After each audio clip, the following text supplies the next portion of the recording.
Welcome to the Big Fat Real Estate Checks podcast with Marco Kozlowski, where we help investors like you get the knowledge and skills you need to replace your JOB with passive cash flow for life.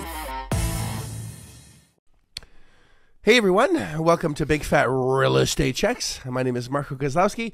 I am not really a fearless leader, but I do my best. And we are here with Gabriel Adaish, Francesco Galucci, and I am remote today. I am in just outside of New York City, and we are going to be discussing cool things, really, really cool things. Before we get into what we're actually going to be talking about, which, by the way, is still cool, is make sure you listen to the first 10 episodes of Big Fat Real Estate Checks. We talk about debt, why we don't need any money. Basically, we talk about new debt, how to get new debt on assets, how to never use your money or credit, and really use skills instead of having to use money to take down and acquire assets, so you can really create a financial future for yourself and your family, but most importantly, be able to take care of others. We believe that it is your God-given right to be wealthy, however, through the service of others. Make sure that you take care of other people, and through taking care of other people the right way, you can get really, really, really, really wealthy. And that's what this is all about. Since we're Canadian, we can throw one of those in once in a while just for shits and giggles. All right, so today is going to be discussing debt. Existing debt. Debt that can be, believe it or not, taken over. Believe it or not, you can take over any debt. I know we did a special series on this not too long ago. But yeah, we any debt that's existing is take overable, meaning that if the numbers allow it, I'm going to underline this again. If the numbers allow it, you're able to really just step in and make those payments if if it holds water, and yeah, that's what we're going to talk about. Who wants to start? About the holding water part, or about the I know that you've been, you're menstruating right now, Frank. It's a little too hot for you. Let's let him go first before he gets some. It is. I'm melting down here. I'm having my house renovated, and they took all the vents, so and now I'm boiling down here because all the hot air is coming on my face, or actually above me. So, anyways, enough about that. But yeah, I'm starting to sweat big time. So. We'll see if he cuts this out. If you hear it on the podcast, then we're raw. Buddy. That's what it is. It's all about. But actually, going back on the debt, and you did have an event in Orlando not too long ago, and it was an eye opener, even for me, and I think for many of the students that were there, that in this economic time now, where prime is just going, higher and higher, and I think even in Canada they're increasing it a little bit more. And actually, they're just talking about raising another 25 basis points or half a basis point by the end of the year, just to stick it to you a little bit more. And so prime is what I think at 7, or it's going to be 6.5, and then banks are going to want a little cream on the top, and they're going you're going to get a mortgage out there. If anyone's looking for a new mortgage, you're going to be paying north of 7 for sure. So when you're talking to sellers, there's sellers that need to sell for whatever reason, and their motivating factor is they get out of the property. And they may not even have equity in the property, or maybe they have a little bit of equity. And as we preached in other podcasts, is we normally exchange, quick cash for equity, right? It's like going to a pawn shop. When you go to a pawn shop and you're looking for quick cash, you go there, you're not expecting to get retail for that item. You're expecting to take a little bit of a haircut. Same thing, just on real estate. So when a seller's in a position where they have to sell, and they may not even have equity in the property, they just got to get out for whatever reason, and there's an existing debt with low interest, then there's an opportunity there that you can help out that homeowner or that property owner to just take over the debt. And many of you are thinking, well, you can't do that shit. The banks won't allow you. It's a federal law, blah, blah, blah. We're going to go to jail. Well, it's not. And it's an old, now just a disclaimer here, depending if you're dealing with residential, there's actually one way of doing it. And if you're dealing with commercial, which is 4 and above units or 5 and above units, there's another way of doing it. So it is possible if you know what you're doing and you have the proper paperwork. It's just not used a lot, and that's what they want you to think, not to use it. The banks want you to get new debt because it's going to cost you more in admin fees, all that jazz. It starts the amortization over again. So if there is a low interest rate, it is a possibility that you can service that home or that property owner, where you could just take over the existing debt, which is low, and you can sandwich yourself in there by taking that debt or taking that property and sell it to someone else at a higher interest rate. So Marco, you had a great example just before the podcast. I just like the fact that you said sandwich. You like the sandwich? I know you guys are laughing at me. I like the sandwich. I like to be in the sandwich. Like the sandwich. Reminds me of my college years. Having the sandwich. What kind of sandwich did you have in your college year? What do you think, Frank? Well, are you the it was supposed to be bologna guy or? No, it's supposed to be me and one of my really good buddies, and this other girl, but she couldn't make it, so this other guy came in, and it wasn't as expected. Let's just say it that way. All right, we'll leave that alone. Gabriel, what? I'm just joking. I actually heard David Spade say something like that. It was hilarious. Really, really funny. Gabriel. Yes. Talk about sandwiches.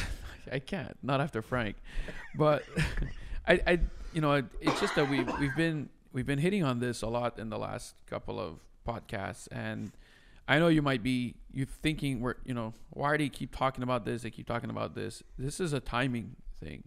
There's God, we're best time ever. But it's the why, because the way this is working out right now is something that you may not see for a long time.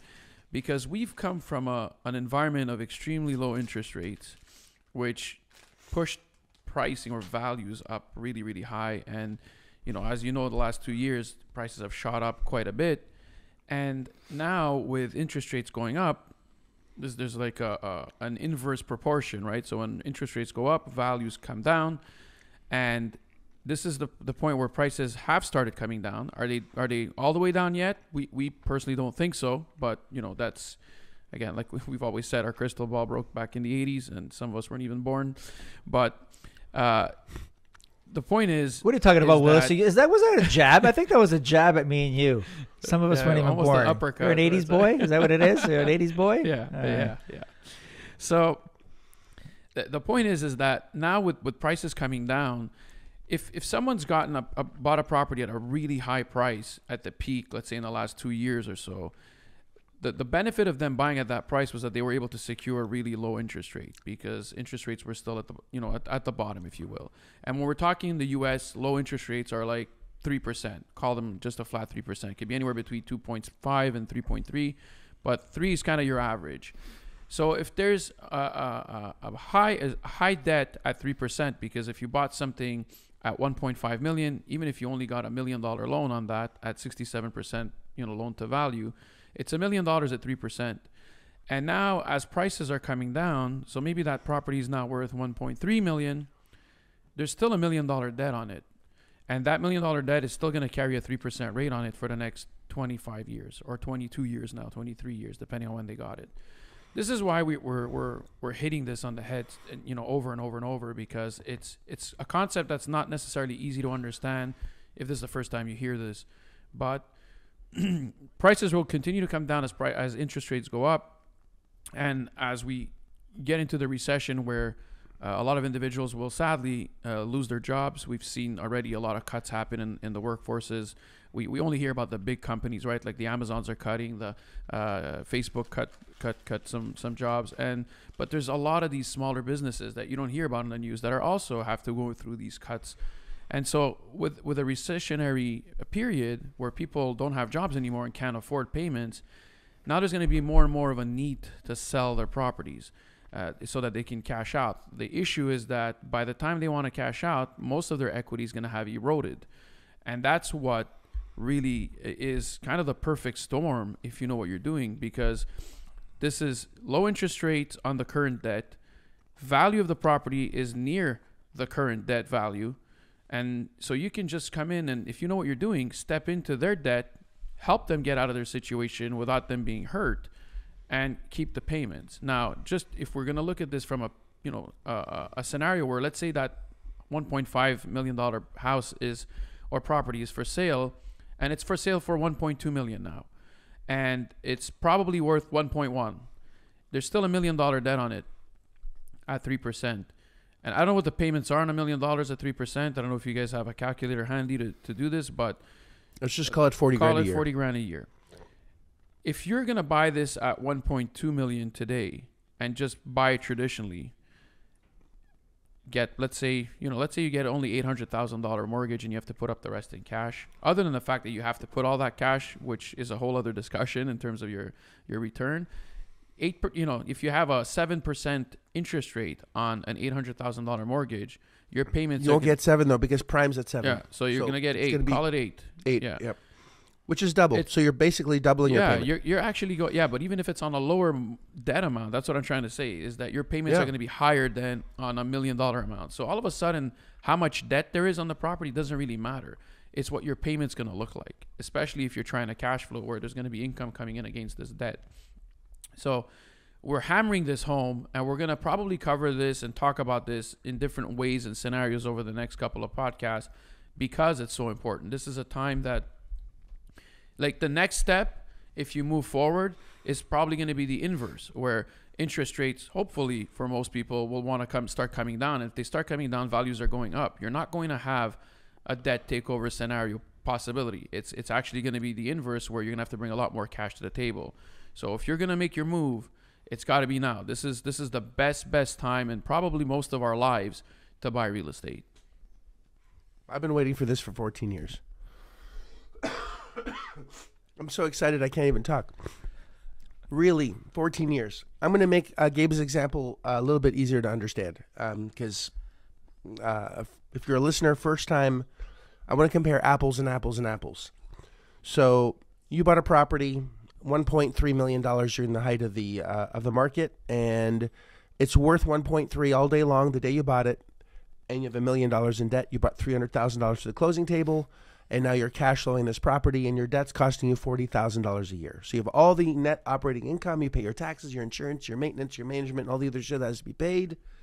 Then you pay your debt service of around $40,000 a year, and you're left with whatever money's left. Okay, so you put $300,000 down, you pay all that shit, and you're left with whatever money that is. Okay, now economy turns, or there's a sickness that happens in your family, or worse, you as the operator, and you start losing your focus. Monkeys start running the zoo, and because interest rates are rising, values drop. Right, so the cheaper the money is, the easier the buyers are to find, the more you can sell something for, because it's called supply and demand. You have more buyers on the market. It means, well, shit, there's more demand. I can raise my price, raise my price, raise my price, raise my price. And that's exactly how you bought your property. You came into this supply and demand chain because of really low interest rates. So you got this really low interest rate on this great property that you've been operating. Suddenly, whoop, something happens. And now your income has dipped a little bit. And now, because of the interest rate rise, what you thought you bought before is no longer what it's worth, since interest rates have increased. In fact, now your property has dipped down to pretty much what it's owed. For example, and I hate to have this listener for you to do this in your head, but there were people that were, there were 5% returns available on the street all day long. If people were clawing over a 5% return property because money was 2 or 3, 4%, and you're making the spread on the bank's money. So if a property is making 5% and you're borrowing the money at 3.5%, and you do that over a large scale, that 1.5% is significant. So if we take $100,000 and we divide that by 0.05, okay, that's a $2 million property. All right, that's $2 million. If I take, I don't even know how to do this, $75,000. I think I just paid myself into a corner, boys. Gabriel, do you I have a calculator. Exit. 75,000. What's 75,000 divided by 0.05, please? Oh my goodness. 1.5 million. Okay. Give me 60,000. 60,000. divided by yeah. Try to get there. 1.2. There we go. All right, 65,000. We're getting closer. I'm not even going to edit this out. It's going to be fun. Yeah. Hey, all right. So it makes 65,000 net after debt service. All right. Now you have a debt service. Your debt service, let's call it $30,000, 35,000. All right. You got really cheap debt. It's 35,000 over a long period of time. The property makes 65. You're paying 35, and you bought this thing for 1.3, right? And you put $200,000 down into this thing. All right. We're just going to put $200,000 down. So you put your life savings, $200,000 down. You bought this great property. Excuse me. And now suddenly, and you're making $30,000 a year on your $200,000, which for most is an exciting return, right? You put $200,000 into the property. You're making $30,000 a year, which is about a 11, 12% return 15, on 15% cash on cash. So you're very, very happy, right? So you're whistling, you're singing in the rain, all right? Clicking your heels. Suddenly, the market turns. You drop your something happens in your life, and you're the owner operator, and suddenly money isn't as cheap as it was, and it's no longer people are no longer going to want to make a 5% return because the money cost you 7%. And suddenly that same income of 65,000, if you take a look at the numbers, 65,000 divided by 0.075, all right? If someone's lucky enough to get 5% more than prime, all right, now the property with the same income, which has declined, by the way, because you kept your eye off the ball, is 800. I think 800 and change, 65,000. You said point. It's hard for him to read his calculator. 867. You don't remember. He doesn't see numbers anymore. I don't. I hear. But them. it was worth it. It was worth 1.3, and now it's worth 800 and change, which is less than what he owes. So once again, the thing made 65. Still makes. He's singing in the rain. All right, it still makes 65. Well, let's say that it did. If it did, the day he bought the day you bought, it made 65,000. Market was okay. A 5% return is a good return. Bank said it's worth that all day long. You know, they're smoking their cigars, saying absolutely, we'll lend you the money. You put $200,000 down. Here's how much you're left after debt service. You're making a 50% return on your $200,000. Holy shit, this is the best day ever. Something happens where there's a change in rates, and now you have to sell. You have to sell. All right. You just can't operate this anymore. There's been something that's going on in your life, and you have to get rid of this thing. And generally, if someone has to get rid of something quickly, they have to give up something, right? Go to a pawn shop. I want to sell this now. The pawn shop's going to ask for a discount. Anything that you want to buy or want to do quickly, you have to give up something. That's the law of the universe. Easy come, easy go. You got to get rid of something, right? There's a price to pay for speed, period. So now you got to get rid of this thing quickly, and you realize that money's at 7. So there's no way you're ever going to get someone to buy it for this, at the same kind of numbers that you did. You just do a quick math and you realize, holy shit, now this property that makes 65,000 isn't even worth $1 million anymore, and I owe $1 million. What the hell am I going to do? What am I going to do? I can't even afford a real estate agent to get rid of this thing. What am I going to do? How am I going to get out of this? I'm fucked. What am I going to do? Right? Am I explaining this correctly or no? Yeah. See. Keep going. Francesco's like on the tip of his seat. He's just like leaning on the mic going, yeah. It's a cliffhanger. It's a comfortable, isn't cliffhanger. it? I don't know what he's going to do. What's Giuseppe going to do? I do that all the time. What's Giuseppe going to do? What am I gonna What's do? he going to do? So what do? Well, this is the perfect storm for us because that debt is there. That debt is still $1 million. That it still nets $35,000 after debt service, right? Was that the number? I can't remember. Was that the number 30? You had 65 after debt service. After debt service was 30 grand. 30 grand after debt service. It makes 30,000 after debt service, right? So it makes $30,000 a year, and the guy just wants to bail and says, in fact, if the guy said, listen, give me 50 grand. I need, like, I put in $200,000 into this thing. I just need $50,000 to move to my next step. I'm losing 150. The thing isn't even worth $50,000 over debt service. Not even close, is it? Because it's worth less than $1 million. The guy owes us still $1 million because he's still really new into this cycle. The guy's a really cheap debt, and the guy needs $50,000. Who would be insane enough to give someone $50,000? In fact, paying more than the asset is worth by over $200,000, because this is not even close to what I've ever said, which is you got to buy it with a discount built in, right? You got, if you make money on the buy, guys. You make money on the buy. Never pay more than retail. Retail is for suckers. You've heard us all say this over and over again. But hang on a second. We're the insane people that would want to do that. I'd give this guy $50,000 all day long because now I'm buying cash flow. If I give that guy, listen carefully, come a little closer.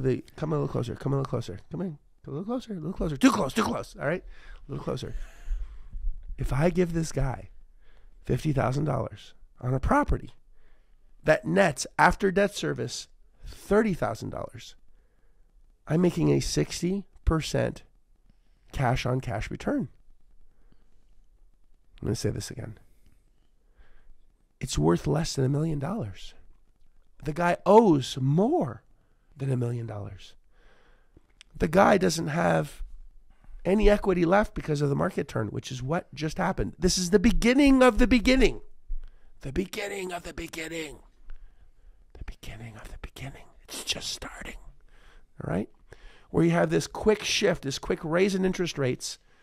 Those that purchased at low rates now need to sell, can't sell with low rates. They have to sell knowing that new debt is going to cost a lot more. In fact, almost double. But their property hasn't doubled in value. Meaning that discrepancy, that chasm between where they were and where we are now has left them upside down with debt. And if you're left upside down with debt and you need to sell quickly, you have to give up something. And that something might not be equity because you don't have any. It's your cheap debt. We can take that over. Relax, everything's going to be fine. It's not going to hurt. We're going to take over your debt. We're going to give you that $50,000 that nobody else on the planet is stupid enough to give you except for us. We must have, we must feel very generous that day. We must be smoking some wacky tobacco. I don't know. It's interesting because in this context, it's actually worth it to pay more for the property. Yes, it is. Are you guys getting? And I know that both of you get this because we do this all day long. But it's as a listener, I don't know without a visual explanation, without you just listening to the sound of my shitty voice. Both of these guys have really sexy radio voices. I sound like crap, but if you really understand that you're no longer buying real estate at this point, you're buying cash flow. Forget the idea of real estate. When there's cheap debt in place, you're actually in the cash flow business. I'll let that sink in. You're basically buying cash flow. Now, if I don't have 50 grand, I'm going to go to my boy Frank, and I say, hey, Frankie Fingers, got this deal. It's worth a lot less than I'm buying it for. But hang on a second. The income, it was worth this because of the times, right? Values are cyclical, right? The income is still the income, though. Yep. The income is $65,000, period. That hasn't changed in 3 years. And the reason it's upside down is because interest rates are high. And the debt that's there right now still makes the property will generate, after tax, insurance, maintenance, management, and all the other shit, $65,000. And that's a constant. And this guy needs 50 grand. So after the debt service, if we leave the debt in place, it makes 30. The guy wants to bail for 50, which means that if I borrow 50 from you, Frank, and I don't make a payment, you get that 30 grand, which means you make 60% cash on cash return. And I just need to borrow money at whatever percentage that we agree on. Frank would be an idiot to say no to that. Yeah, because even if you paid him 15% on the Even month, if I you paid pay him 15, half. it's still Yeah. good. But I want you to miss the payment. yeah, every single month he we prays. we can I make miss a that payment. happen. You're not going to make it. this is why I was a little Yeah. concerned when Yeah. you said I'm going to go see You're not Frankie you're not Fingers gonna for make money, it to but pay. You're definitely defaulting. You just don't know it yet. Yeah. That's really funny. But that's actually protecting someone like me, I guess, or whoever you're. Well, it is Who's protecting who here? because it's a no-brainer. You're going to Oh, someone, God. but Frank, your envelope's ready. oh my god, yeah, the booster. But you're right. You're actually protecting the lender coming in, and you're still making out like a bandit because if you do default, the lender is going to be actually more happy because they're going to actually more than double their return, which, it's a shitty thought to have. Say that I want Marco to default because you want it to be a win-win sometimes for like Marco and myself. But Most times. but it is. But most but put it in that times. perspective, and again, I think people will have to re-listen to this, or maybe like Gabe suggested, we're going to have a few more podcasts just wrapping our head around it, just so people understand it. Maybe we'll say it a different way, but it's pretty cool. This is really ninja shit, and for the normal Joe Blow, the first time you're hearing it is going to be it's going to be difficult, but it does make sense if you take the real estate, the brick and mortar aside for now and just focus on the cash flow. How much is the money? How much is the property actually making? Because in the end, it doesn't matter what you buy, what vehicle you have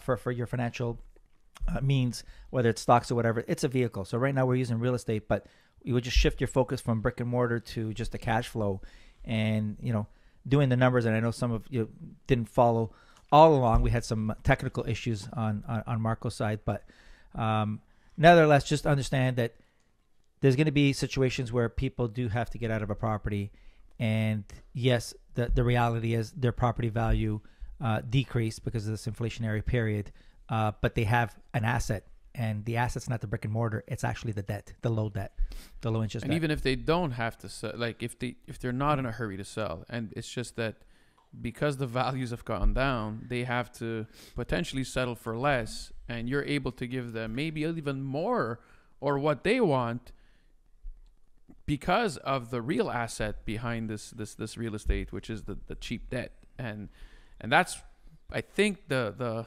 part that you have to try and wrap your hand around as a listener, especially if it's the first time you hear this, that you might be able to get a seller more money than the property is worth if they have the right cheap debt behind it.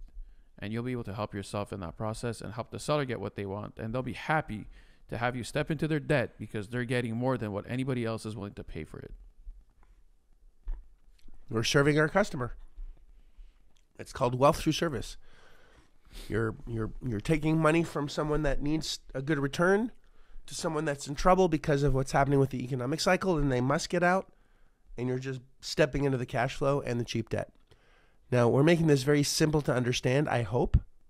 If you don't understand it, like Frank said, go back and forth. I don't know what you guys heard and didn't hear because I don't know what you guys are hearing on the other side. Apparently, there was some technical difficulties, but we'll get that fixed in post. But ultimately, you're really in the service of others, and through service of others, really helping a lot and making a lot. One doesn't have to compromise the other at all, ever. And you're really creating a service that most people really don't even know is possible. And again, making it simple. However, it's complex with paperwork. And this is why, if this is something that you want to attempt, do not without proper training, because you will actually hurt your counterpart significantly. And yourself. And yourself. Yes, you will. I'm not going to say you're going to go to jail or anything, but you could, because you're not doing things correctly. And if you start making promises that you can't keep and you don't know how it's done, then invest into the proper education. Come see us. Be delighted to teach you. And if you don't, want to learn and you want to figure things out by yourself, well, we'll see you in 23 years, because that's how long it took me to figure this out, and that's all I did every single day. So if you're focused maniacally for the next 23 years on exactly how to do this, and you make a ton of mistakes and avoid pretty much fiscal disaster every single time you do it, then God bless you. I hope it works out for you. Or avoid the school of hard knocks and come see us. Be delighted to show you how it's done step by step, walk you through some deals, show you how to find those types of deals, show you how to have the conversations around those types of deals, and really have a lot of fun at the same time. Because helping people should be a lot of fun. So, I think we pretty much covered that one, I hope. I think we should maybe give them an email address where if they don't understand this or there's something that they want to clarify, they can ask questions at. Maybe we can answer them in a future podcast. Sure, if they don't understand it, they can go to Francesco Galluccio at... No, if they want the money That's right. to service the seller, I see, you I come see. to Francesco Galluccio, yes. Oh, I see, because they'll definitely miss a payment. they'll Got definitely it. miss a payment. I understand. Yeah, we already laid that groundwork. Yeah. That's so Kidding funny. aside, Yeah, but yeah, it is cool. If Yep. you can... Yep. Email Marco at marcokozlowski.com. That's Marco at marcokozlowski.com. If this is something that you want to learn how to do, and by the way, even if you wanted money for a deal like this, unless we knew what the hell you were doing, never going to happen. So don't ask. Our tribe lends to the tribe. I lend to the tribe. All of us lend to the tribe, but only the tribe knows how knows how to do it. And if you're not in the inner circle, you're definitely not. You're not qualified to be given any money unless you're trained. We don't want to hurt you or sellers at the same time, ever. So just not how it's going to work. So anyway, we appreciate you as a listener. Hopefully this made a little bit of sense. Hopefully it's clicking just a little bit, because the more you learn, the more you earn. And specifically now in this really exciting time, it is the time. It's the time. One of the reasons I'm in New York right now. I'm just outside of New York. I did a little speech in Connecticut, just across the water, and I'm hopping back into New York shortly. Is because this is the time. There's so many people that want to learn this, and there's only a few that really should learn this. And if you really just love serving humans and making a shit ton of money at the same time, then definitely give us a holler. Be delighted to help you if this is something that you really want to learn. And appreciate you. Appreciate, obviously, Gabe, Frank, thanks so much. Brothers from another mother. It was good to see you in Boca the other day with your buddies and your friends. And Frank, it was nice to have you at the house, too, for 2 or 3 weeks. I don't know how to get rid of this guy. Once he stays in, he just never leaves. It's great. Maybe you should change your middle name to Herpes, Frank. Yes. No. But he did get the seats. I made him change his flights so he could That's right, yeah. experience my seats. Yes. Which he didn't like at all. I don't know why. I wasn't close enough. He's We're close enough. They were because he's awesome. not No, 6'4". They were really good. Yeah, exactly. But no, it was good. I had a good time. Yeah. I'm glad I missed my flight I'm for glad that. I'm I not- had people calling me felt from the a lot airport. shorter, Yeah. did you? I did feel a lot shorter for Yeah. sure. Yeah, it's they're good seats. All right, and I hope to see you guys one day. Hang out as well. Very approachable people. We just want to help as many humans as possible. So thanks, guys, for paying attention, for putting up with our shenanigans, and just go out, make a difference, and just remember, every day is your opportunity to make your day better. Your past does not equal your future, and the more you focus, and the more you focus That on didn't look your. focused. I just lost my focus. I just teasing. There it is. Let's wrap it up. All right. And the more you focus on helping other people, the better your life will be. Now get out of here. Scram. Thanks for joining us.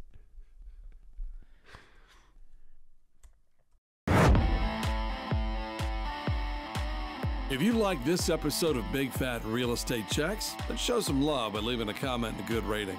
Also, as a thank you for tuning in today, we've got a special free gift.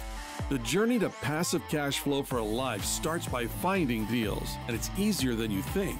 Simply go to getdealsbytuesday.com, enter your email address, and we'll send you a free quick start course called Deals by Tuesday. Even if it's 11 p.m. Monday night, this course will show you how to find discounted real estate deals by Tuesday. It's that fast and simple. Go to getdealsbytuesday.com and start your journey toward life-changing cash flow today. Thanks for tuning in, and we'll see you on the next episode.